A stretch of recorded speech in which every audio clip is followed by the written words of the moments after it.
Inner Voice, a heartfelt chat with Dr. Foojan. Break free from the forces holding you back. Get the life you deserve. Eliminate stress, reduce anxiety, decrease depression, and start living your full potential. Thousands have used Dr. Foojan Zeine's awareness integration theory, an evidence-based behavioral health breakthrough with incredible life-changing results. Getting rid of past trauma, having fulfilling relationships, increasing earnings, and living their best life. Now, the Foojan app is available to everyone. The app is Dr. Foojan Zeine's awareness integration theory in the palm of your hand. Download the Foojan app today. Do you wish to wake up one day and hit the Life Reset button?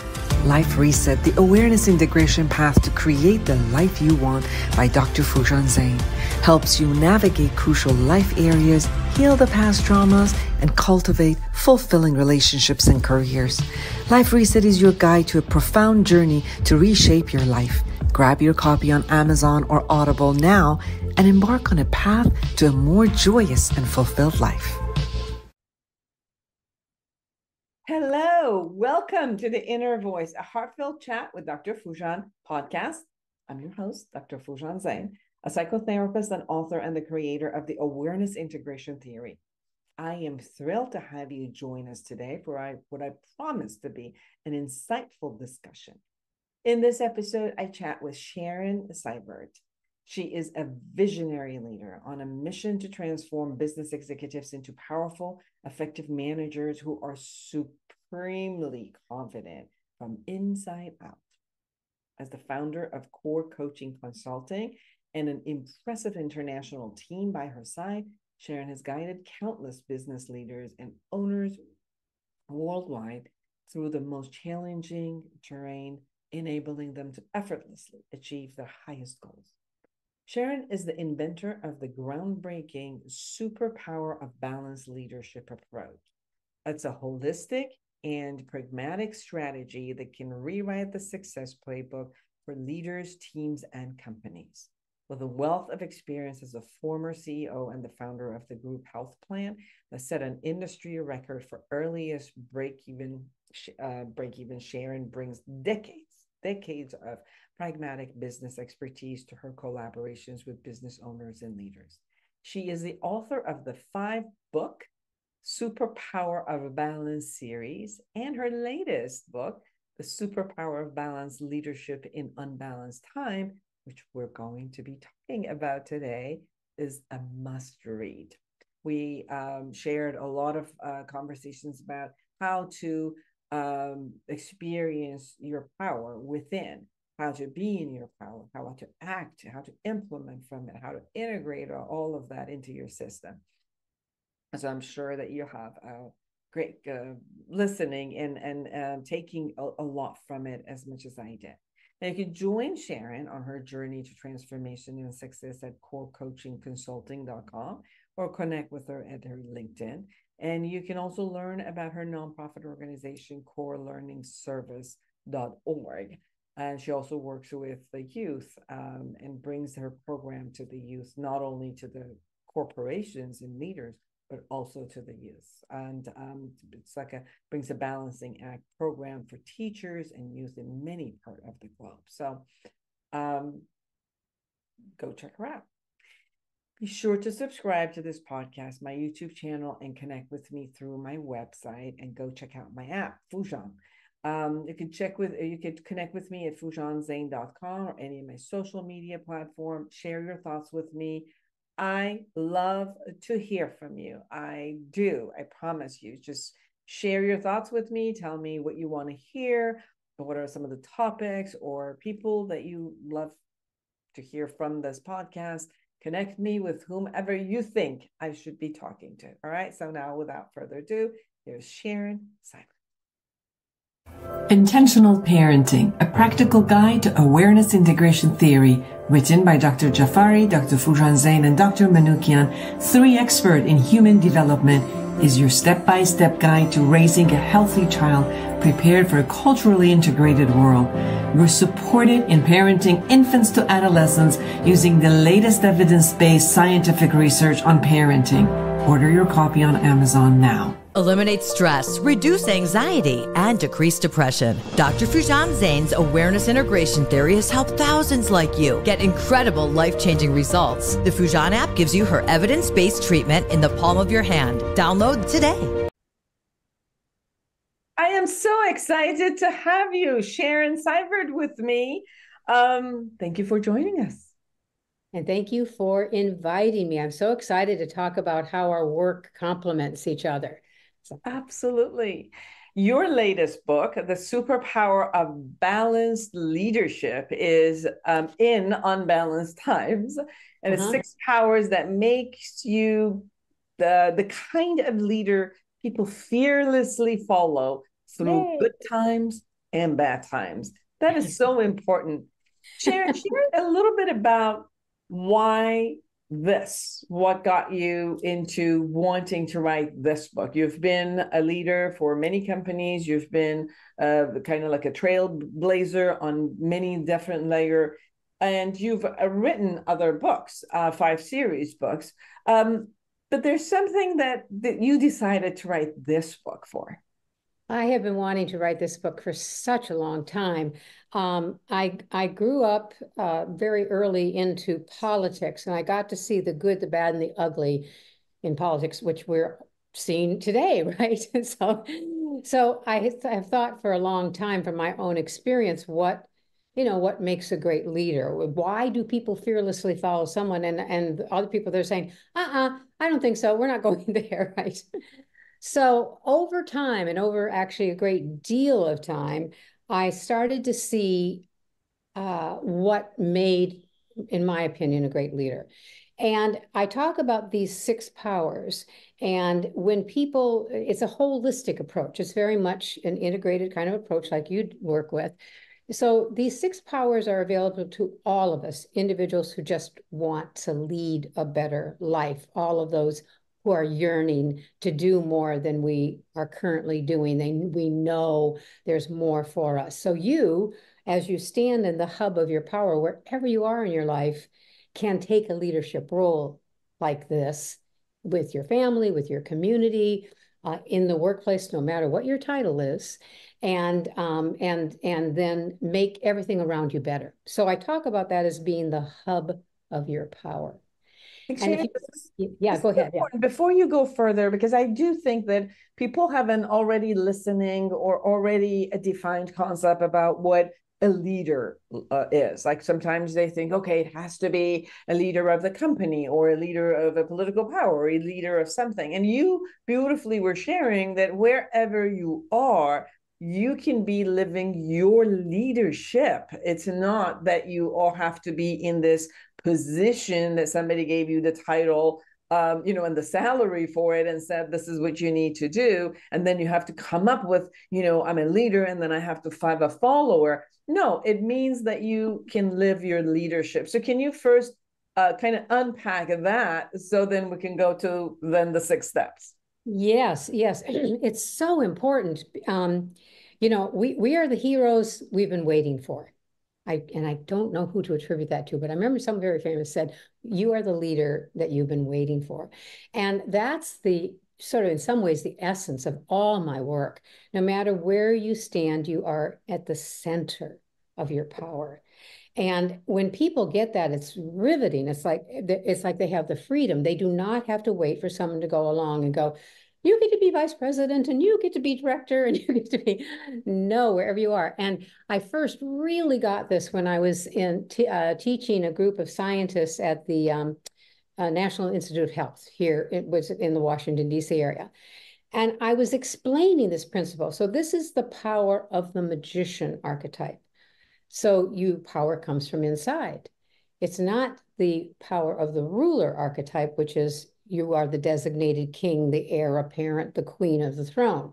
So you have this power inside you. And as I was talking about it, with all of these people in this heavy, heavy, heavy bureaucracy, I said, you can actually just go out there and do things, and people probably aren't going to stop you. Everyone's waiting for somebody to do something. So if you're waiting for the hierarchy to get around to this, time has gone by, you're in retirement party now.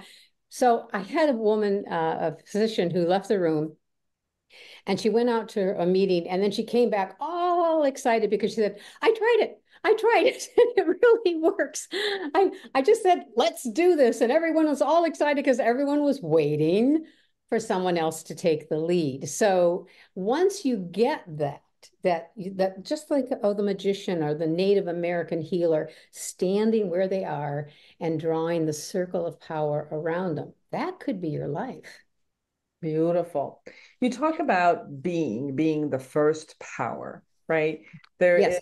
There is a way of being that holds that power, right? To develop a strong moral compass to navigate constant change. So can you share a little bit about what you mean by being?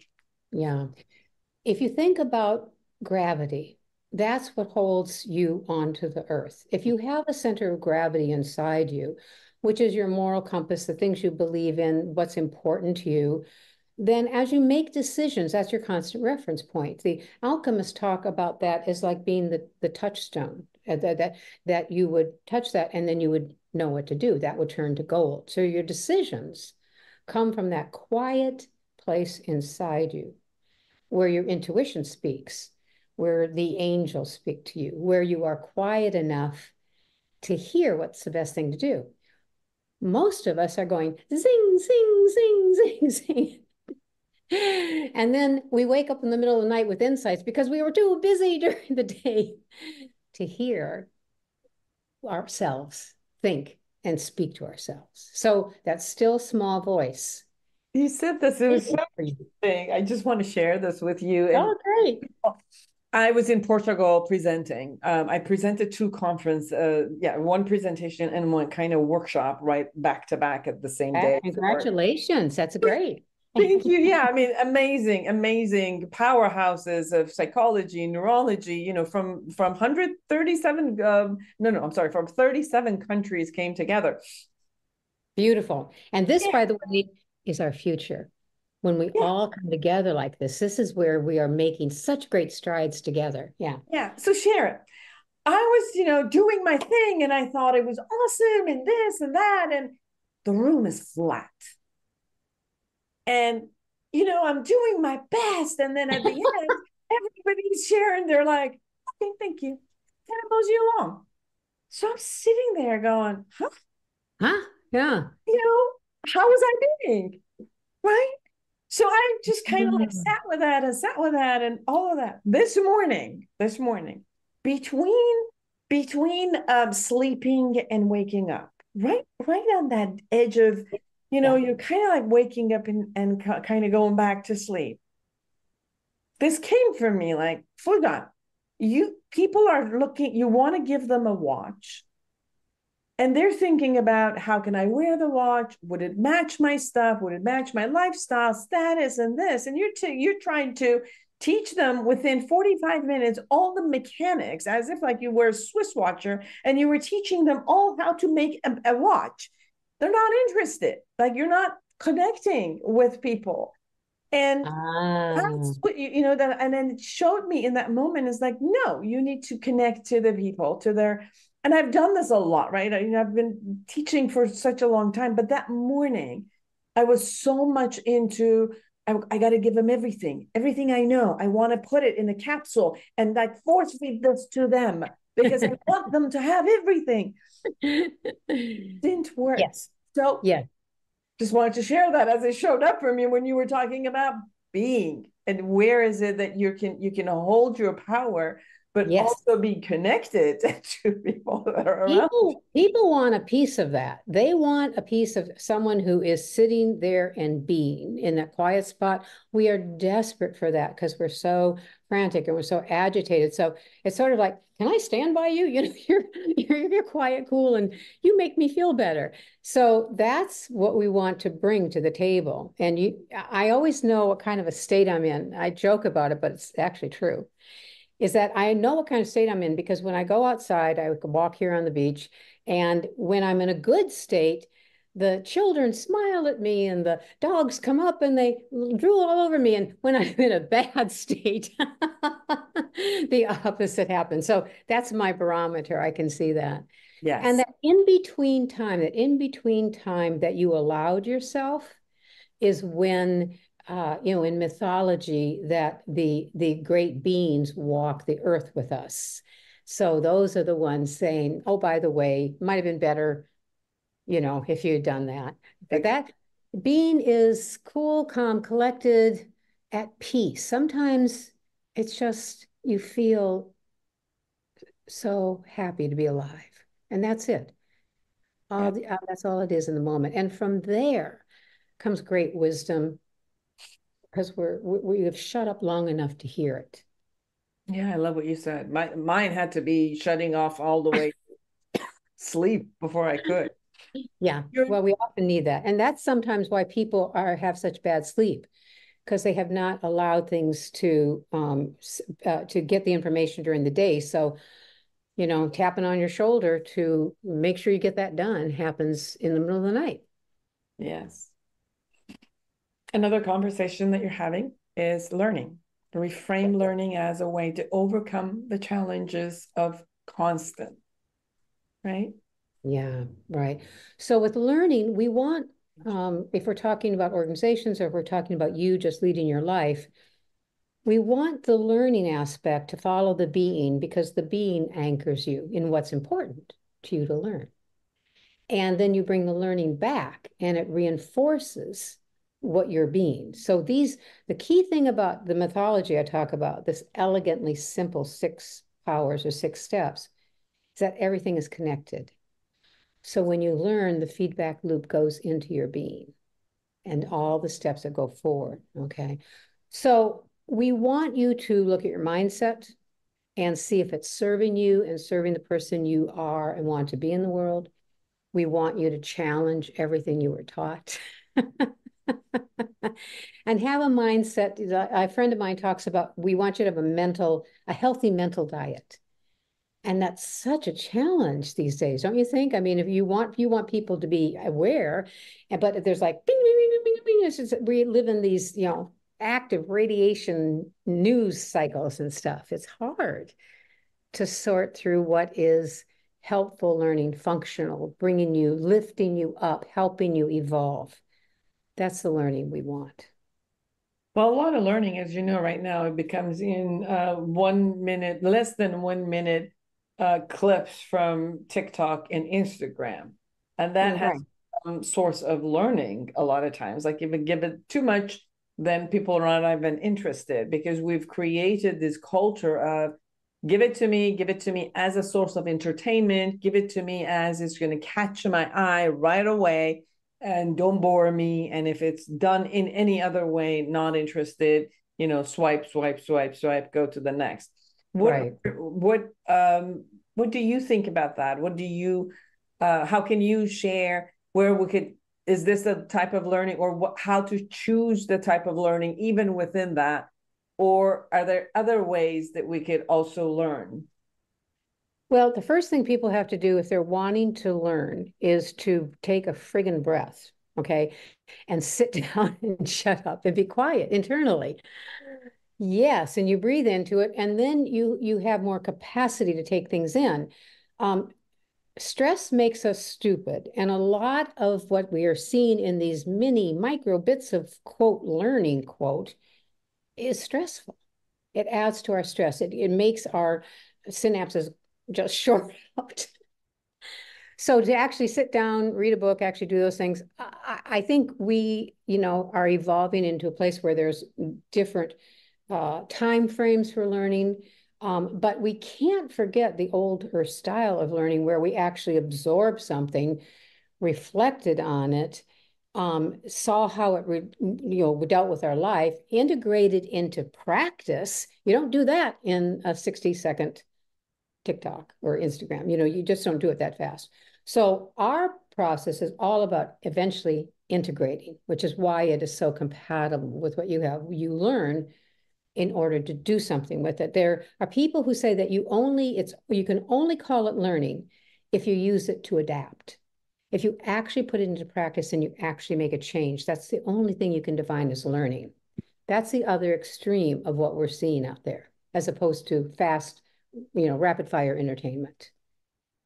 I agree actually that if you're just picking up the stuff on, and you go to the next, actually your memory doesn't even hold them The because memory doesn't hold it. No, the memory doesn't hold it. And then you can't integrate it. You can't take it in. You can't do something with it. And we are right. all about doing something with it. Right. So it's more like how do you get the information? How do you practice it? How do you act it so that it can actually you can learn something within the experience? And that's Right. one of the power number three that you share, acting.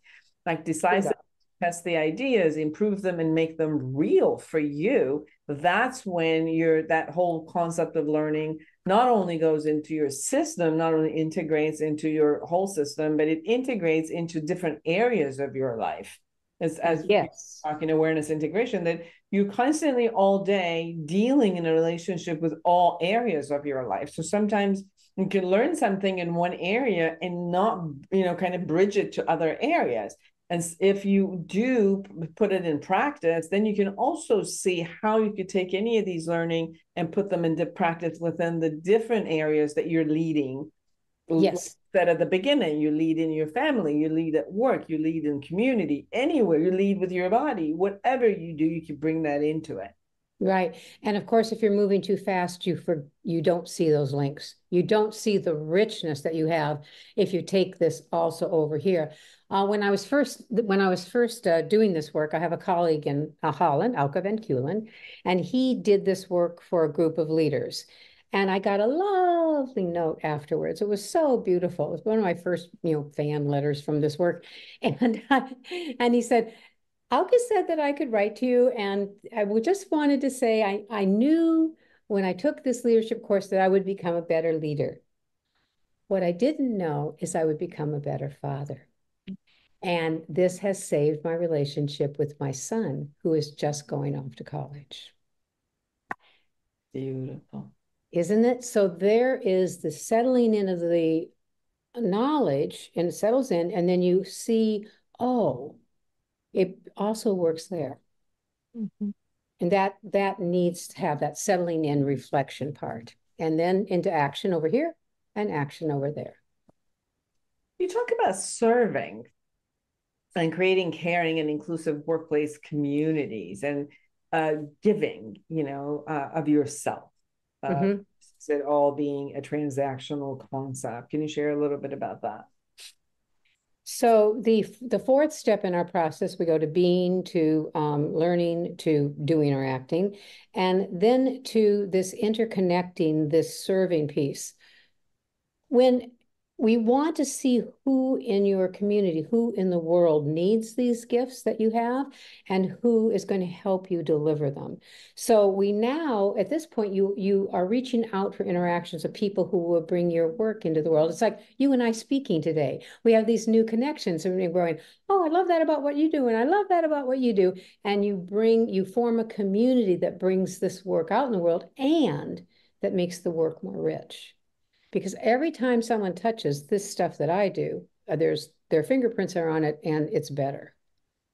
We keep getting it better. So the serving part is, you have to have something that's worthwhile to give, and then find the people who need this. Mm-hmm. And the people who will help you be your village to carry it out. Right. And the village by itself, it takes its own kind of identity, because you take something, and if they do it and implement it, which is your power number 5, but if you implement it, it affects other people, and each person just implements it, and it gathers. It has like a boomerang effect. It keeps Totally. Yeah. the community to whatever it is that you're learning. So you talk about implementing, shaping your destiny with steady stewardship and healthy habits. Yes. When you bring that into action, and you systematically create a structure to do it, then you've created the healthy habits that moves you forward. Right. And structure holds the other elements that came before it. It's sort of like, we know now whether we need a station wagon, a sports car, a bus in order to carry our product, the work we have, out into the world. And so, but most people, particularly in business, will start with the structure. and they have their sports car and don't realize they have 10 people that have to go in it. I mean, the structure is not really the best for what they have to bring out in the world. So that's why we do these things in that order. The structure will naturally appear that this is the best way to get this out, or here's another way to get this out, or try this. So you, for example, have so many avenues to get your word out. You have your app, and you have your, the blog, and you have the podcast that we're doing now, and you have the books you've written. These are all ways to carry your message out. These are all part of that earth element implementation piece, but it's of a fabric. It's very natural how these probably evolved, and you did one and then the next and the next, right? So it's a natural growth that grew over time. And that's what we want for people, to have the right habits, the right vehicles to get their work out into the world. And then the integration that you were talking about, allowing everything that you've learned, allowing your being and implementing and acting to become like this holistic way that you heal yourself, but you are part of the group and the whole system, right? So it just kind of, as we were talking about, like boomerangs into a community that is with you, and you create community, and that's how the leadership happens. Right. Then the synergy piece, if you think about the steps we've talked about so far, the center, the 4 directions, which are the first 5 steps, and then the whole of the compass. Think of the compass. The whole of the compass is the synergy piece. And that's like divine connection. That is like your entire environment that you live in, the world systems, how the oceans and the sky and everything, and the atmosphere and our planet all interact in ways we simply do not understand. So, but science is getting, some insights into how these positively or, create a positive cycle or create a negative cycle. So we want to be mindful that every one of these steps should leverage so that you have a more and more expanded sphere of influence, that your whole is holding you and you are evolving bigger and bigger into the world. So that's the synergy piece. And it's kind of the magic thing. It's when good luck happens or things are easy. That's when you're in synergy. It's all clicking together, What you just shared, it brought this conversation for me, which is the 6 power that make you the kind of leader that people fearlessly follow, right? Why did you choose this sentence, fearless? My psychologist is coming up. Why did you do you want to answer that question for me? No. I'm intrigued. I'm I have the curiosity of knowing, because I know that this wasn't a random word you used. You used particularly because you wanted to give a particular message.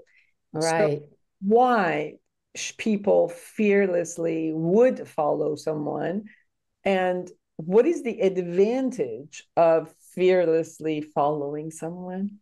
So fear is the toxic epidemic of our time. Yeah. So we make ourselves small. We don't try things. We give up early on. We're scared. We have a salary. We desperately do not want to lose it. We're afraid of what's going to happen if we step out of line.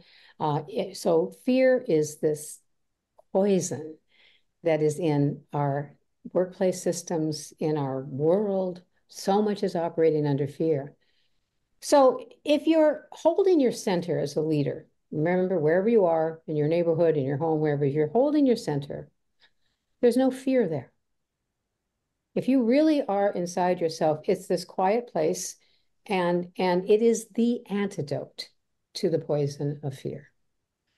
And if you have that, everyone around you sees it and wants it.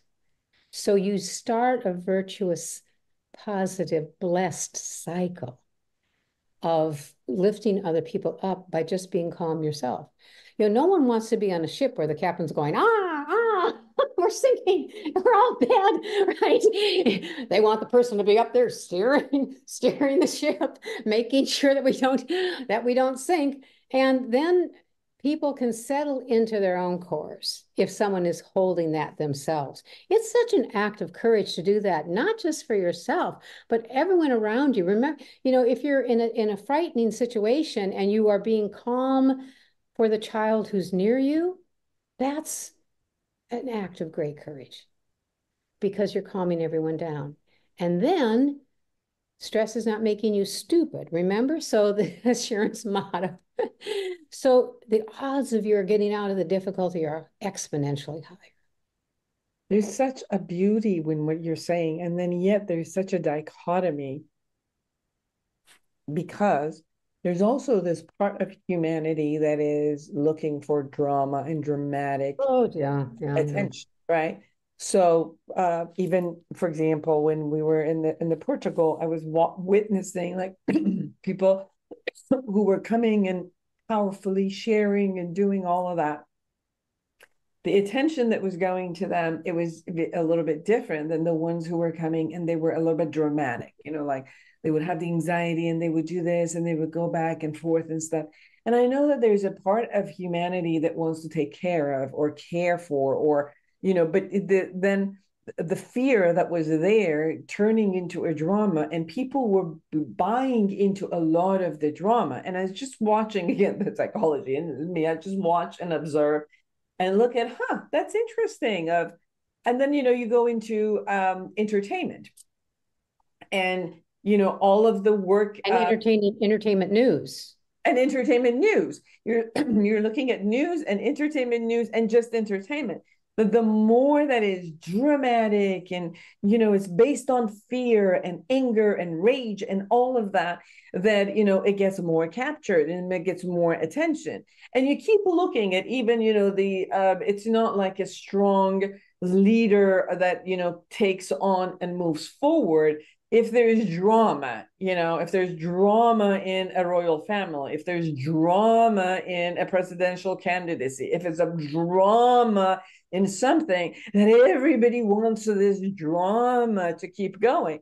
And I was looking at this paradoxical concept that, yes, I mean, if we're going to rely on somebody, like you said, the captain of the ship, we don't want a dramatic, we want somebody who's solid, who's moving forward. And then yet you could see that this paradoxical concept that happens with us as a human being, right? Like if you have a strong family role model that you go in and things are just smooth, then you see the teenager, which is, this is boring, I want some drama. And they'll go get into stuff to get bored. And, they're bored. So they're going to go into drugs and do all of these things because things are going smooth. And then you have the other family where the mother and the father are, grasping at anything to move forward. And then you have these kids who are coming up in order to take care of them and hold on and hold to the family system. Isn't that an amazing paradox? Yeah, I think about it sometimes as evolutionary and anti-evolutionary forces. And there's such an addictive cycle that happens with the drama. And getting people disentangled from that, getting them out of enmeshed situations that they're so used to because they've been beat up for as long as they've been beat up.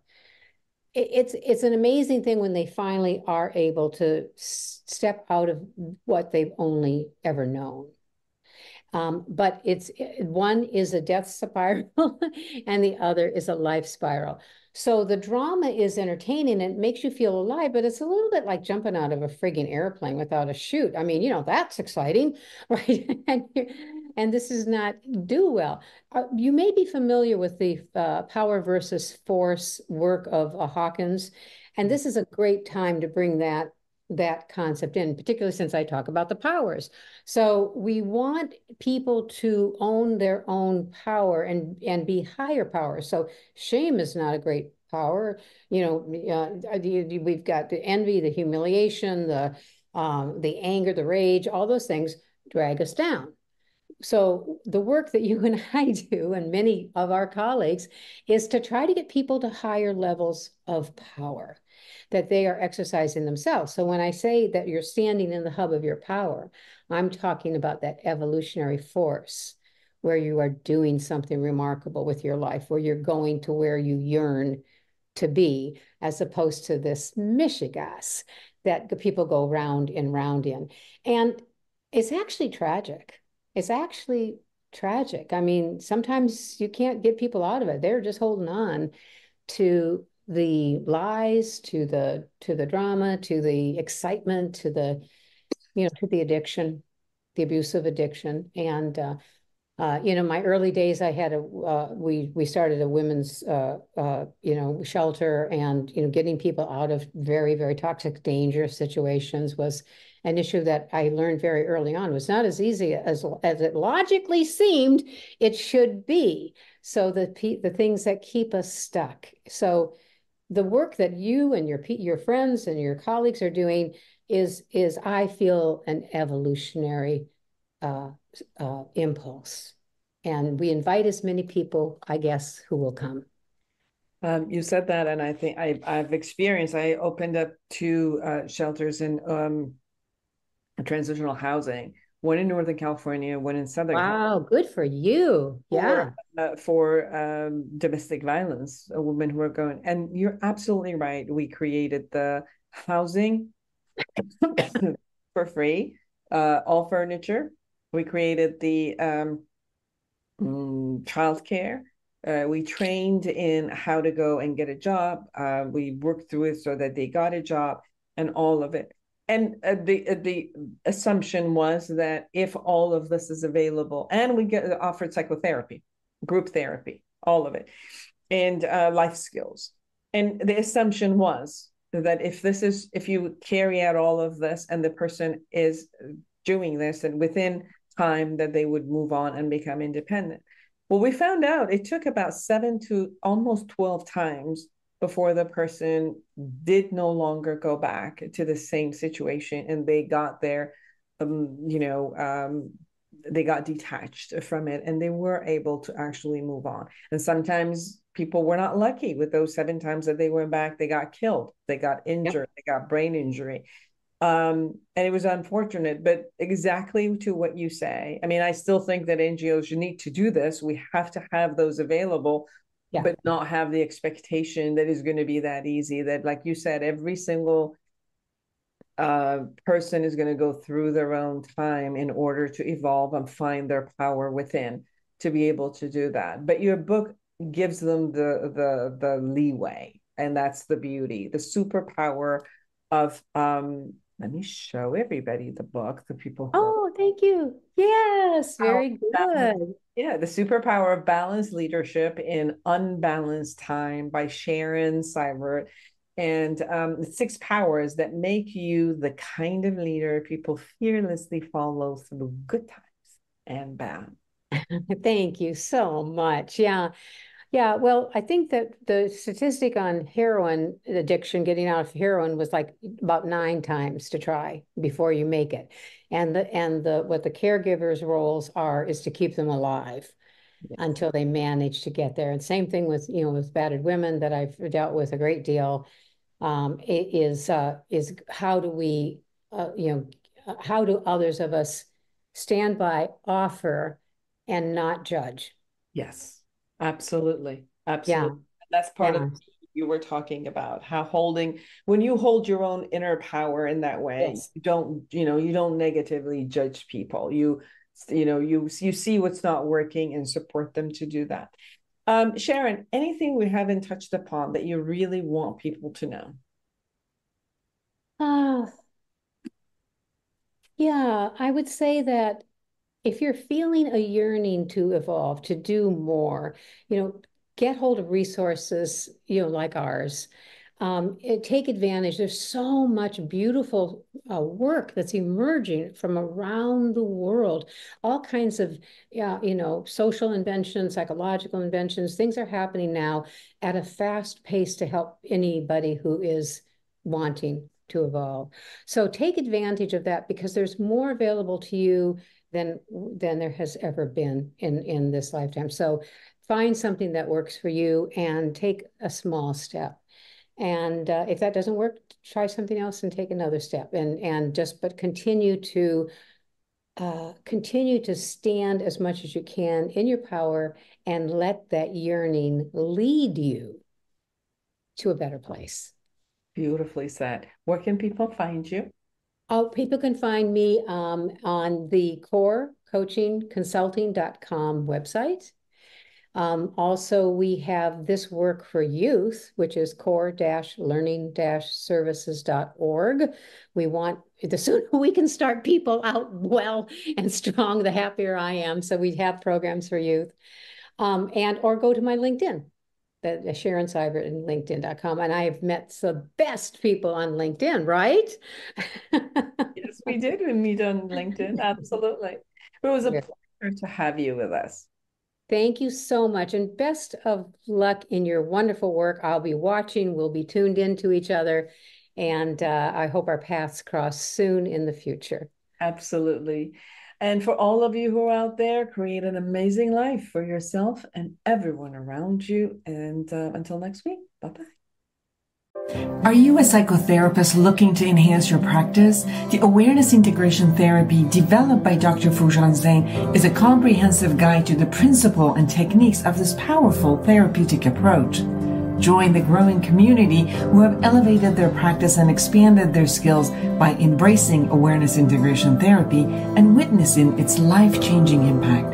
Order your copy on Amazon now.